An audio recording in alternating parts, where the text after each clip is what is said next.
Hello, everyone, and welcome to the Your Mark on the World show. I'm your host, Devin Thorpe, and our guest today is Katherine Fife, and she is the founder and principal consultant at Philanthropy Matters. Katherine, welcome to the show. Thank you so much for having me, Devin.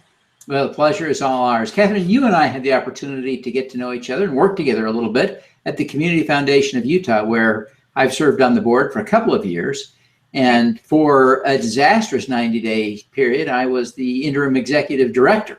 So I know you quite well, and it's good to have you on the show to talk about your new gig.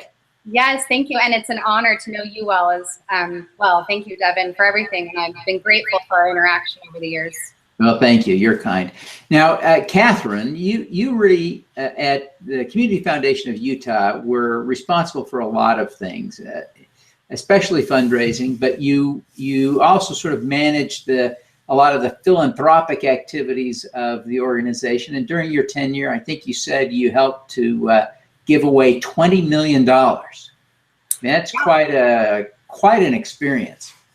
Yeah, it really was. You know, after being in the nonprofit sector for almost 2 decades, it was really nice to be able to still use my ability and skills in fundraising, but also help others who wanted to give their funds and their resources and into the community. So I got to help people fulfill their philanthropic goals in a way that was really fulfilling and exciting. So it gave me a really nice perspective of the entire philanthropic sector, from where the resources start to where they're implemented. It was quite a treat. And you've been able to build relationships with some of the most prominent, read that, wealthy philanthropists in the region, haven't you? Well, yes, but what's been really exciting is getting to know philanthropists of all kinds. Yeah, there are certainly philanthropists who have resources that, you know, are well, you know, beyond imaginable for some of us.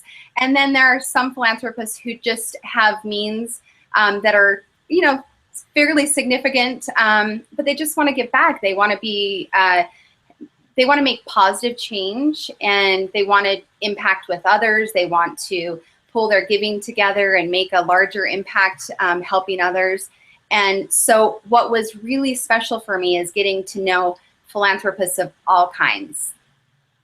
That's great. I think that's an important perspective. And so you've prepared, or you gave me in advance of our discussion, 3, I think, insights that are important about effective philanthropy. And your first observation, really, that giving options are multiplying. What do you mean by that, and how does a philanthropist think about that as being an issue or an important thing to think about? Did I lose you, Katherine?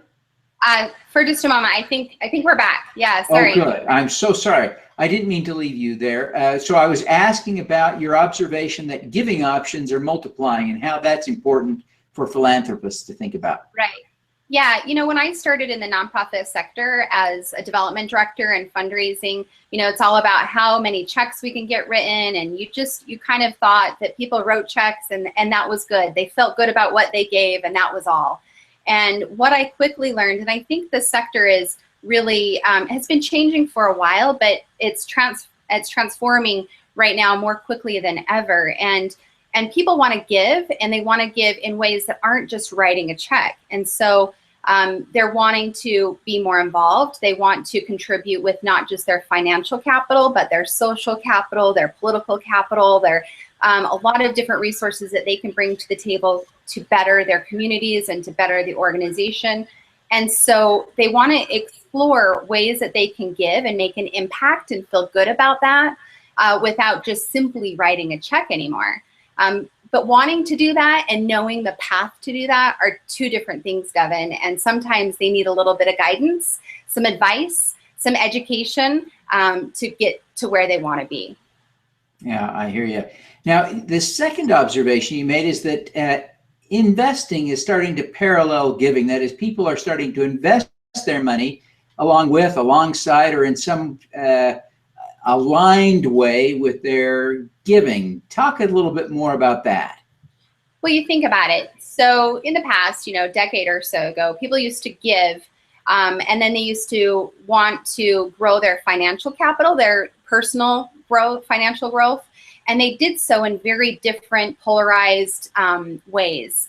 And now people look at, okay, how do I want to do good in the community, but how do I also want to grow my investments? So, you know, for instance, impact investing is now becoming popular. And when people are looking and even interacting with their financial advisors, there are options for investing in ways that are more to benefit the entire community, not just for your financial pocket. And so there are ways to do good, but also benefit personally. And then you look at, you know, people who want to do business. So, you know, social enterprises, and you're seeing more hybrids, B corporations, something like, you know, here locally, even Stevens, or on a larger scale, Tom's Shoes. So those kind of companies, people are looking at, how can I make some money? How can I make a difference along the way? And that's becoming more and more popular. People are aligning their way of doing good in the community, but also making money themselves and making it furthering themselves professionally. Fantastic. Now, the Community Foundation of Utah, where you spent the last few years, is really on the leading edge of impact investing, participating in a key role in Salt Lake County Pay for Success program. And I know you've been engaged in that process. How are philanthropists thinking about the impact investing world these days? Well, they're really thinking about, if you're going to invest money, if you're going to give money, if you're going to be philanthropic, you want to make sure that those gifts are being used most effectively and efficiently, and they're able to make a difference in a way that is more so than ever before.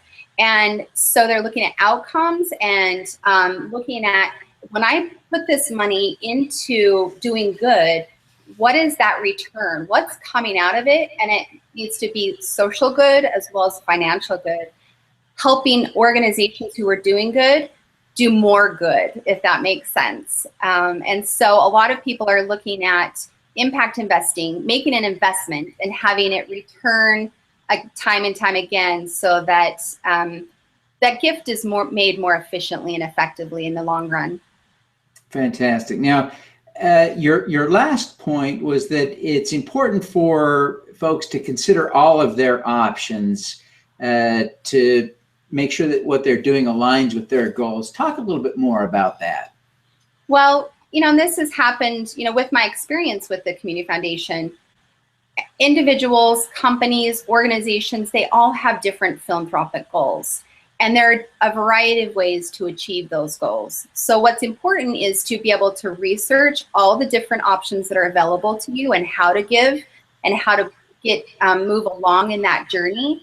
And that changes as well. I kind of feel like it's this lifelong journey of learning, you know, whatever industry you're in or whatever you want to do, it does change. And so you need to make sure that whatever, you know, your end goal is, you're making the right steps to get there.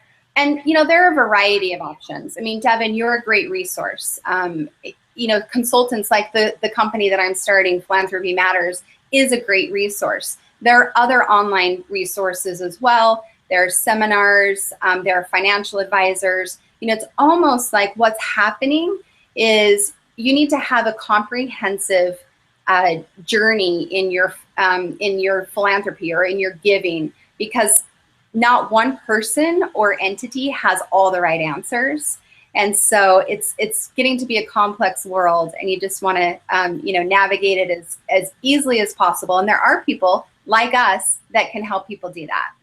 Fantastic. Now, Katherine, I want to take advantage of the opportunity to visit with you about a couple of more personal insights. You're able to launch this new business, Philanthropy Matters, because you're so well regarded in the philanthropic community here in Utah, especially. Who do you look up to as a role model? Oh, well, the number is too many, Devin. I have a lot of role models in the world of philanthropy. There's so many great individuals that I've worked with.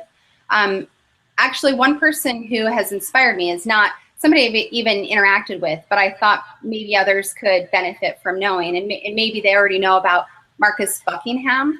Marcus Buckingham is a national speaker and author that really focuses on building your strengths, focusing on your strengths and finding your strengths. And he, I've had the privilege of listening in person to one of his presentations, as well as reading some of his books.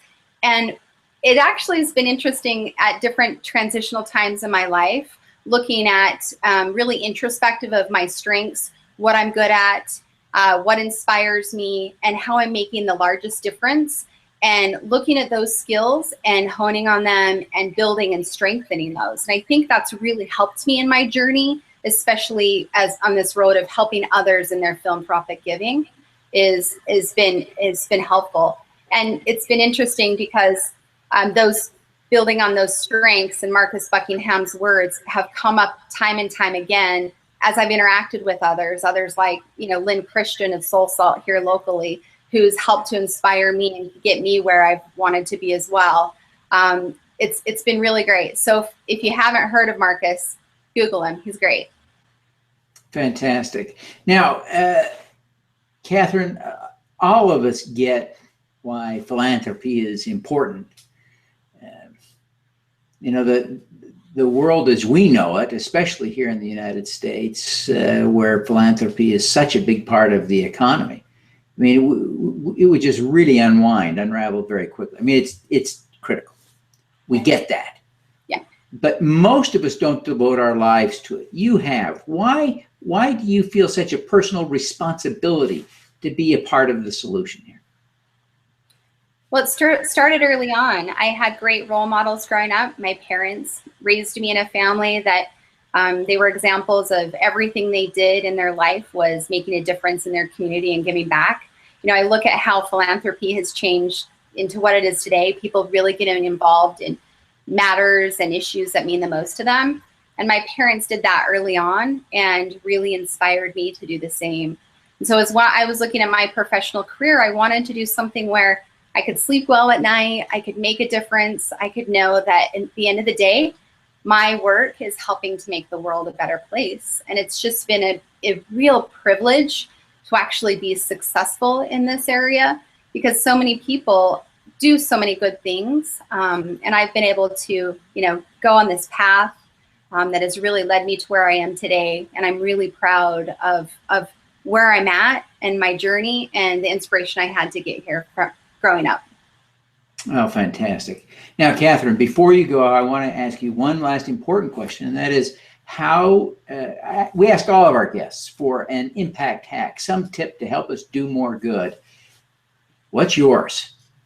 Well, I mean, it's so basic. It's so simple. In this ever-changing philanthropic landscape, the one thing that is consistent and that has helped me is showing appreciation to those all around me who've helped me get here, who will continue to help me, whether you're a funder, whether you're asking to receive donations.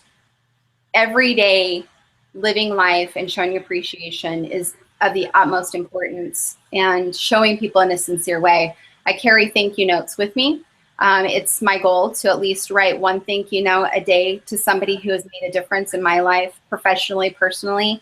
And I think that has made a difference in helping me get where I am today. So simple, but impactful. That's a great tip. That's a great impact hack. Thank you for sharing that. Now, Katherine, this is important. Before you go, tell us how people can learn more about what you're doing and connect with you. Maybe someone needs to hire you. Mm-hmm. So tell us how they do that. Yes. Well, they can email me at Katherine@philanthropymatters.gives. And I don't know if that's going to be up or if I need to spell that out, Devin, or there's a link in the article, but it wouldn't it wouldn't hurt to spell it out. Perfect. Katherine well, actually it's on the screen as well. So my first name, Katherine, Katherine @philanthropymatters.gives. And and also my website, you can check me out at philanthropymatters.gives, and also on Facebook, Philanthropy Matters LLC. Fantastic. Well, Katherine, thank you very much for joining us today. We wish you every success in accelerating the impact of philanthropy in Utah. Thank you, Devin. I really appreciate it. All righty, let's do some good.